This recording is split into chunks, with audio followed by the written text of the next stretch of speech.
ఒకప్పుడు హిమాలయాల మీద గొప్ప వైష్ణవయాగం జరిగింది. ఆ యాగాన్ని చూడటానికి గంధర్వరాజు అయిన చిత్రగ్రీవుడు తన గంధర్వ గణాలతో వచ్చాడు. ఆ హిమాలయాల మీద ఉండే శబరికాంతులు కూడా ఆ యాగాన్ని చూడటానికి వచ్చారు.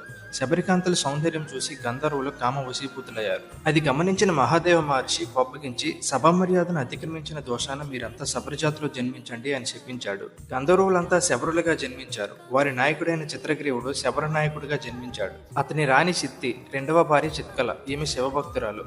ఈ రాణులిద్దరికీ ఒక్క క్షణం పడేది కాదు. చిటికి మాటికి గొడవ పడుతూ ఉండేవారు. ఒకరోజు చిత్తి తన భర్త దగ్గరకు వెళ్లి, నీతో ఉంటే నేనైనా ఉండాలి లేదా చిత్కలైనా ఉండాలి, ఏదో ఒకటి తేల్చుకుని చెప్పు అని నిలదీసింది. చిత్రగ్రీవుడు పట్టపురాణి అయిన చిత్తిని వదులుకోలేక తన రెండవ రాణి అయిన చిత్కలను పిలిచి తమ వాకిట్లో ఉన్న ఇప్ప చెట్టు కొమ్మలను ఉంచి రాలిన పువ్వులను ఏరుకుని వాటిని అమ్ముకుని బ్రతకమన్నాడు. చిత్కల భర్త మాటకు ఎదురు చెప్పలేక ఇప్ప చెట్టు కొమ్మలు రెండు ఉంచి రాలిన పువ్వులు రోజు ఏరుకునేది. అయితే ఆమె శివభక్తురాలు కనుక శివానుగ్రహం వలన రాలిన పువ్వులు బంగారు పువ్వులుగా మారిపోయేవి. చిత్కల బంగారు పువ్వులను సుమంతాపురంలో అమ్ముకుంటూ కాలం గడుపుతుంది. ఆ సంగతి తెలిసిన చిత్తి అసూయ చెంది చిత్కలతో గొడవకు దిగింది.